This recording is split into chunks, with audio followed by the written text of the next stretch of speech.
जय श्री कृष्ण दोस्तों। आप सभी का मेरे चैनल में स्वागत है। आज के वीडियो में हम लोग बात करने वाले हैं मकर संक्रांति पर नवग्रह की कहानी सुनने का नियम लेने की। देखिए, नवग्रह की कहानी सुनने से हमारे जो ग्रह होते हैं ना वो शांत होते हैं। तो इसलिए नवग्रह की कहानी का नियम सकरात के दिन से ली जाती है और फिर पूरे 1 साल तक इस कहानी को सुनने के बाद अगले सकरात को इसका उद्यापन किया जाता है। तो आज के वीडियो में आप जानेंगे कि नवग्रह में कौन सी कहानी सुनी जाती है और इसका नियम किस प्रकार से लिया जाता है। तो देखिए, कहानी सुनने के लिए हमें सबसे पहले क्या करना है। आप देखिए, ये नियम आप चाहें तो 9 दिन तक कहानी सुन सकते हैं, या फिर आप 1 महीना कहानी सुन सकते हैं, या फिर आप 1 साल तक का नियम ले सकते हैं। यानी कि मकर संक्रांति से आप उठाएंगे तो आपको मकर संक्रांति तक इस कहानी को रोजाना सुनना है। उसके बाद आपको नवग्रह की कहानी सुनने के बाद इसकी उद्यापन कर देनी होती है।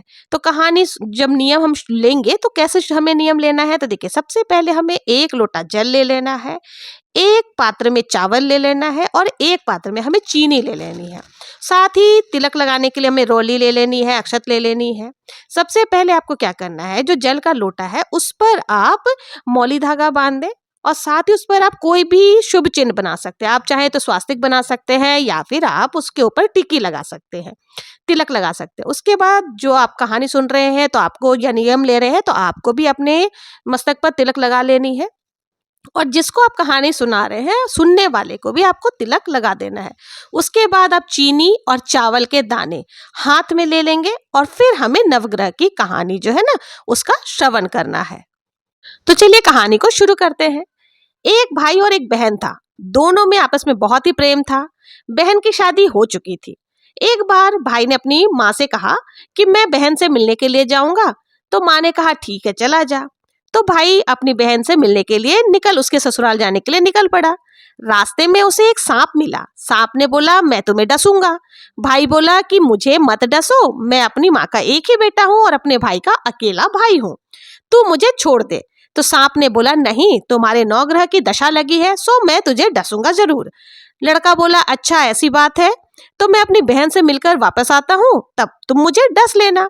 सांप ने कहा, तुम्हारा क्या भरोसा, तुम मुझे झूठ बोल करके निकल जाओ तो। तब लड़के ने कहा कि कोई बात नहीं, अगर तुम्हें मुझ पर विश्वास नहीं है तो तुम मेरे थैले में बैठ जाओ और जब मैं अपनी बहन से मिल लूंगा उसके बाद तुम मुझे डस लेना। सांप उसके थैले में बैठ गया। लड़के ने थैले के ऊपर बहुत सारे पत्ते आदि रख दिए और सांप को ढक दिया, और फिर वो चलते चलते अपनी बहन के घर पहुंच गया। जब भाई बहन के घर पहुंचा तो बहन उस समय नवग्रह की कहानी सुन रही थी। बहन जब अपने भाई को देखी तो उसने कहा, आओ भाई बैठो, मैं नवग्रह की कहानी सुन रही हूँ, तुम भी मेरे साथ नवग्रह की कहानी सुन लो, उसके बाद अपन दोनों बातें कर लेंगे।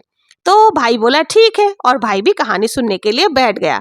बहन ने सारी कहानी शुरू करने लगी। सबसे पहले जीव की, जानवर की, हाथी की, घोड़े की, भाई के बहन की, घर के धनी की, धी के जमाई की, देवरानी की, जेठानी की, सास की, ससुर की, संग की सहेलियों की, सबकी 9 ग्रह शांत हो जाइयो।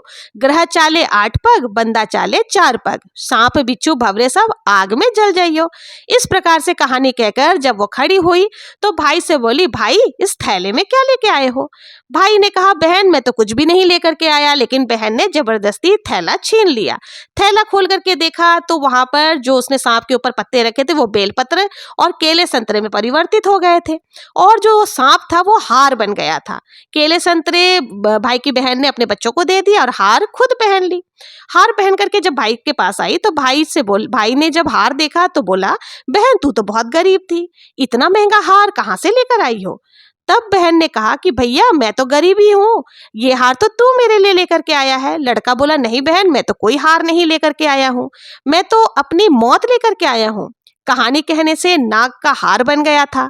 ये भाई ने कहा, बहन ये तेरे भाग्य का है, मेरे भाग्य का नहीं, इसे तू ही रख ले।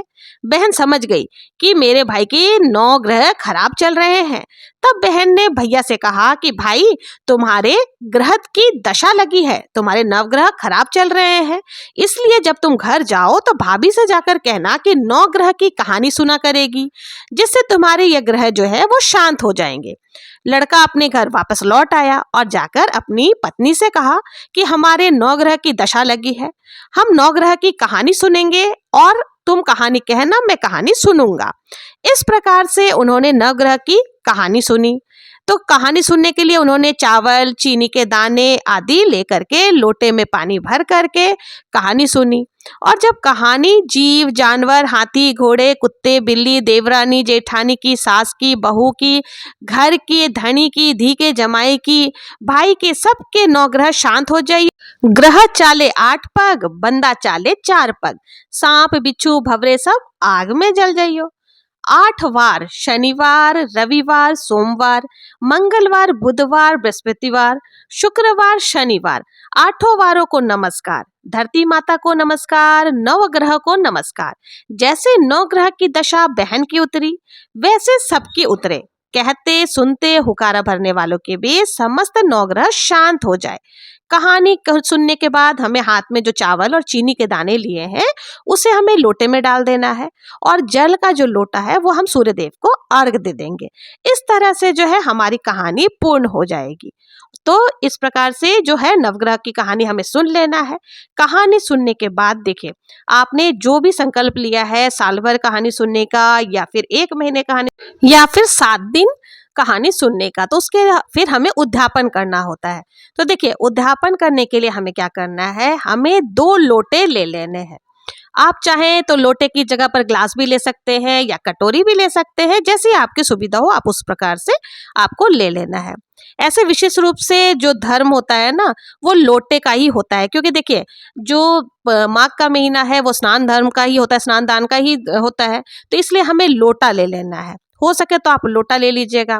अगर आप नहीं लेना चाहते हैं तो कटोरी या ग्लास भी ले सकते हैं। तो लोटे में आपको क्या करना है, आपको इस लोटे के अंदर में एक में आपको चावल से भर लेना है और दूसरे में जो है ना हमें चीनी भर लेना है। क्योंकि देखिए, कोई भी जो सामान होता है ना, जिसका भी हम दान करना, उसे खाली कभी भी दान नहीं किया जाता है, कोरा दान नहीं किया जाता। इसलिए मैंने यहाँ लोटे के अंदर में जो है चीनी और 1 लोटे में चावल भर लिया है। फिर इसके साथ ही आपको क्या करना है, देखिए गुड़ ले लेना है। तो आप थोड़ा सा गुड़, चाहे 1 किलो, सवा किलो, जितना हो सके आप, या 5 किलो, 10 किलो, अपने सामर्थ्य के हिसाब से आपको गुड़ भी यहाँ पर ले लेना है। इसके साथ ही देखिए, सकरात है तो सकरात में जो है तिल हो गया, मूंगफली हो गई, इनका दान करना बहुत ही शुभ माना जाता है। तो आप थोड़े से तिल भी यहाँ पर ले सकते हैं, साथ ही मैंने यहाँ पर मूंगफली भी ले ली है। ड्राई फ्रूट्स अगर है तो वो भी आप ले सकते हैं, काजू बादाम आदि मिला करके एक जगह पर ही आपको ले लेना है। तो आप अपने हिसाब से जितना लेना चाहें, 1 किलो, आधा किलो, पाव भर, जितना आपको हो वो आपको ले लेना है। आप चाहे तो देखिए तिल सफ़ेद भी दे सकते हैं, अगर काली तिल है तो काली तिल भी आप दे सकते हैं। गुड़ भी आपको जिस प्रकार से मिल जाए आपको ले लेना है। अब हमें क्या करना है, इन सब के साथ ही देखिए हमें लेना है, इन सब के अलावा आप नमक, हल्दी आदि भी रख सकते हैं। जो भी चीज़ें दान, मतलब जो हमारे किचन से संबंधित होते हैं, हमारे जो ग्रह गोचर से संबंधित होते हैं, उन सब चीज़ों का दान आज के दिन आप कर सकते हैं। जो आपको सही लगे, आप चाहे तो तिल के लड्डू आदि बना करके भी दान कर सकते हैं। इसके साथ देखिए हमें कुछ बर्तन लेने होते हैं। तो यहाँ पर मैं 5 बर्तन ले रही हूँ, आप अपने हिसाब से ले सकते हैं। तो मैंने यहाँ पे 5 बर्तन स्टील के ले रखे हैं। देखिए स्टील के हो तो स्टील के ले सकते हैं। तांबा, पीतल का दान करना भी बहुत ही अच्छा माना जाता है। देखिए ग्रह जो भी है उनको दूर करने के लिए तांबे का या किसी भी धातु का अगर आप दान करते हैं ना, तो उसका विशेष महत्व होता है। ग्रहों में तो देखिए यहाँ पर मैंने तांबे का जो है एक ग्लास ले लिया है, पीतल का लोटा ले लिया है। आप चाहे तो इस तरह के जो धातु के बर्तन होते हैं ना, इनका भी दान आप कर सकते हैं। तो यहाँ पर आप मिक्स धातु के बर्तन भी ले सकते हैं। जैसे मैंने यहाँ पर देखिए तांबे का ग्लास ले लिया है, पीतल का लोटा ले लिया है, पीतल की एक प्लेट ले ली है, स्टील का ग्लास ले लिया है, साथ ही चम्मच ले ली है। तो ये 5 बर्तन मैंने कर लिए हैं। इनके साथ ही आपको जो देखिए कढ़ाई का दान करना भी बहुत ही अच्छा माना जाता है अपने ग्रहों को शांत करने के लिए। तो आप कढ़ाई ले सकते हैं। घंटी जो होते हैं, गरुड़ वाली घंटी पीतल की होती है, वो आप ले सकते हैं। साथ ही देखिए सोना चांदी का दान भी किया जाता है। तो आप जैसे जो 5 बर्तन हमने लिए ना, उसके स्थान पर आप चाहें तो दीपक हो गए, घंटी हो गई, ये सबको भी आप ले सकते हैं। देखिए आप चाहे तो सोना चांदी का छोटा सा ही कुछ सामान आप उसमें रख दे तो बहुत ही अच्छा माना जाता है। अब देखिए हमें यहाँ पर कपड़े लेने हैं, तो वस्त्र का दान भी बहुत ही शुभ होता है। तो हमें एक महिला के लिए कपड़े लेने हैं और एक जोड़ी कपड़ा पुरुष के लिए लेंगे। तो यहाँ पर मैंने साड़ी ले लिया है, साड़ी के साथ ही देखिए गरम चीज़ों का दान करना बहुत ही अच्छा माना जाता है। तो मैंने यहाँ पे शॉल ले लिए हैं और जो भी गर्म कपड़े आपके पास हो वो आप ले सकते हैं। साथ ही सुहाग सामग्री भी आपको उसके ऊपर डालना है। जेंट्स के कपड़े आपको निकाल लेने, चाहे तो शर्ट पैंट हो गया, कुर्ता पजामा हो गया, कुछ भी आप ले सकते हैं। और देखिए इसमें कंबल का दान करना बहुत ही अच्छा माना जाता है। कंबल हो गए, छतरी हो गई, छाता जिसे कहते हैं, छाता अगर काले रंग का हो तो बहुत ही अच्छा है। तो आप अपने हिसाब से ये सारी चीजें जो है आपको दान करने के लिए ले लेना है। ये भी देखिए हमारे ग्रह से ही जुड़ा हुआ होता है। जो भी हम ये कपड़ों का या वस्त्र आदि का भी दान करते हैं ना, तो वो भी ग्रह से ही कहीं ना कहीं जुड़े हुए रहते हैं। और जो सुहाग की जितनी भी चीजें होती हैं कहीं ना कहीं किसी न किसी ग्रह से संबंध रखती ही है। तो हो सके आप उतनी चीज जरूर से लें। आप बहुत ज्यादा नहीं भी लेना चाहते हैं तो 2-4 चीजें ही सही, लेकिन अपने हिसाब से आपको जरूर से दान में देनी चाहिए। तो इस प्रकार से हमें ये सारी चीजें इकट्ठी कर लेनी है। फिर देखिए हमें इन सब के साथ ही हमें ना दक्षिणा जरूर से रखना है। यथासंभव दक्षिणा जरूर से आपको डालना है, क्योंकि देखिए दक्षिणा के बिना दान जो है हमारी वो पूर्ण नहीं होती। तो इस तरह से हमें ये सारी सामग्री को इकट्ठा कर लेना है, दक्षिणा आदि सब कुछ रख लेना है। फिर हमें इसका देखिए जो है ना मिनसना है, यानी कि कलपना है। तो आपको क्या करना है, हाथ में थोड़ा सा जल ले लेना है। जो भी चुनरी आदि आपने या साड़ी का पल्ला में जल थोड़ा सा ले लें। जल लेने के बाद आप जो इस प्रकार से बोलें कि जो भी आपका नाम है, गोत्र है, कि मैं जो भी गोत्र है वो बोल दें, मैं आपके निमित्त मकर संक्रांति पर ये सारी चीज़ें कलप रही हूँ या मिनस रही हूँ। इसको आप स्वीकार करें और निर्विघ्न मैं जो ये नियम ले रही हूँ उसको पूर्ण करें। इस प्रकार से आपको मिनस लेना है, उसके बाद जल को 2 बार छोड़ देना है। तो इस प्रकार से जो है हमारा मिनसने का कार्य हो जाएगा। फिर आप इसको दान स्वरूप देखिए किसको देना है, ये सारी चीज़ें हमें दान में देनी है। तो आप चाहे तो किसी भी मंदिर में लेकर के जा सकते हैं। मैं तो ये कहूँगी कि जो लोग यानी कि मंदिर में जो पुजारी जी होते हैं, जो पूजा पाठ आदि करते हैं, जिनको कर्मकांड करते हैं, मतलब जिनको ग्रहों के बारे में ज़्यादा जानकारी हो, अगर उनको आप ये सारी चीज़ें देते हैं, पंडित को, पुरोहित जो होते हैं, तो बहुत ही अच्छा रहता है। कहीं न कहीं जब वो ये सारी दान की सामग्री उनको देते हैं तो हमारे ग्रह मतलब शांत होते ही हैं।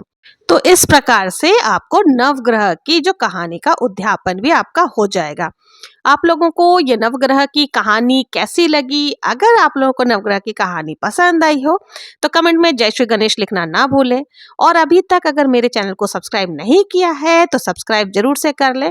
और देखिए मकर संक्रांति के नेगाचार और जो नियम होते हैं उसका फुल डिटेल वीडियो मेरे चैनल पर है, वहां पर आप देख सकते हैं। और अगर अभी तक मेरे चैनल को सब्सक्राइब नहीं किया है तो सब्सक्राइब करें, ज़्यादा से ज़्यादा शेयर करें। मिलते हैं नेक्स्ट वीडियो में किसी और पूजा विधि के साथ, किसी और मकर संक्रांति के नियम और नेगाचार के साथ। तब तक के लिए जय श्री कृष्णा, जय श्री गणेश।